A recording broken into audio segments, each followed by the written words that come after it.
The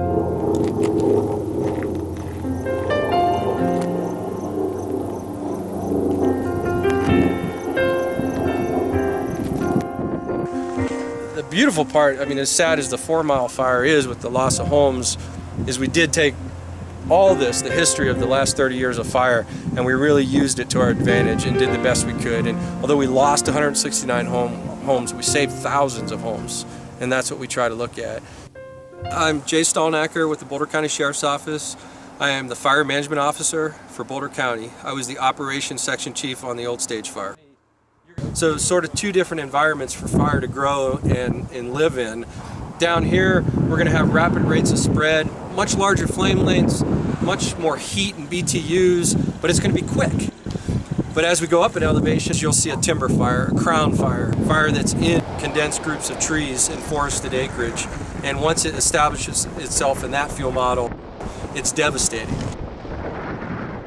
My name is John Martyny. I live in Boulder Heights on Deer Trail Road, and lived here since 1976. And so we've been through several fires, the Olde Stage, both of the Olde Stage fires, the Overland Mountain fire, and now the 4 Mile Canyon fire. Fire started just about a mile or two down the road. It was a very windy day. Winds gust up to 90 miles an hour, sustained at 50 to 60.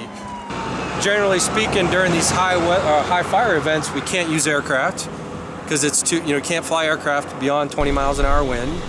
So here we're stuck with a bunch of fire engines and fire guys with tools trying to put these fires out. Somehow a power line was compromised, either a tree limb or a telephone pole or something broke or snapped, and basically what we believe happened is there was some sort of arcing from one of those electrical lines. We had horses down at an Olde Stage road at Joda Ranch along the highway there, and so we went down and tried to and move the horses out, help move horses out, and ended up loading horses just as fast as you could. Horses that had never gotten in the trailer before were put into trailers and moved, and so we got a lot of horses moved. When it's really amazing because the horse community really gets behind it, so I mean horse trailers just come from everywhere and just start picking up horses. One of the big problems that we had was we didn't know where all the horses had gone, because we'd start loading horses in trailers and the trailers would drive off, and theoretically everybody was taking them to the fairgrounds, but some people actually took them to other places, and so it was several days we had to hunt down the horses. But people really bind together when these fires come, and so it's really, people get very, very helpful and very,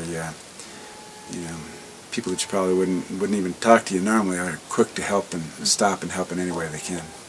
One of the challenges that we had not experienced in Boulder County up until this fire was the extent of animal evacuations. We had hundreds of horses and different types of livestock brought in from just people that didn't even own them. They just threw them in their trailer, dropped them off at the fairgrounds. We fed them there. We had a brand inspector come out, inspect each animal, identify it. Owners came out and were able to get their animals. So it actually worked out to be a pretty good thing. It was a huge challenge, though, that we didn't anticipate. What happened after the fire punched through this sort of saddle here that you see is the wind stopped and actually sort of created a downsloping effect on us, which then pushed the fire away from these homes.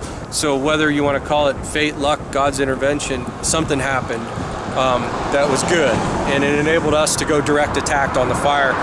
We were able to actually send firefighters down towards the fire flank, start digging lines, start putting water on it, because now all the flames were bent back that way. So that's kind of how we got a hook on it. There were two structures lost. One was an outbuilding and one was a old chicken farm off of North Foothills. So we lost nobody's house. So that was a miracle in this fire environment. And then, 2 days later, of course, it snowed and it was all over with. We got pushed pretty hard here that night. I mean, once it punched through here, it ran up this hill, and I mean, we were chasing spots all along this hillside. I thought for sure we were going to lose it. It's a pretty crazy night. In here, it's just a sprinkling of homes, but we saved every single one of these homes. We didn't lose any.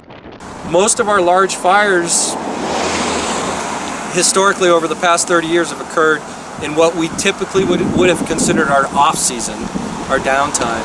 We have these winter, fall fires where everything's dry and brown and all we need is an ignition. The grass and the fire traveling in the grass is our biggest concern in this sort of fuel model.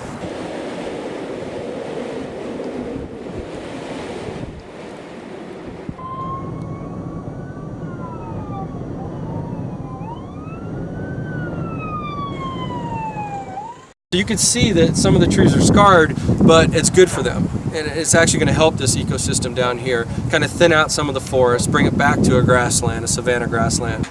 I think probably the hardest part for me on this fire was being a father, and we just coming from Christmas, you know, this was early January.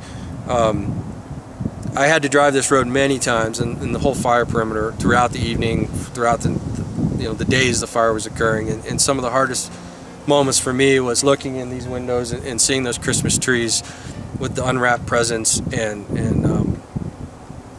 you know, just knowing that families live here, people live here. It wasn't just a home we were protecting, it was memories, and that was important to all of us, and I think that's what drove us to succeed and work as hard as we did, each one of us as fathers and brothers and husbands and just homeowners. I think it made a difference for all of us as firefighters, as police officers. So it was tough, and you know, it's just something that will stick with me for quite a while, I imagine.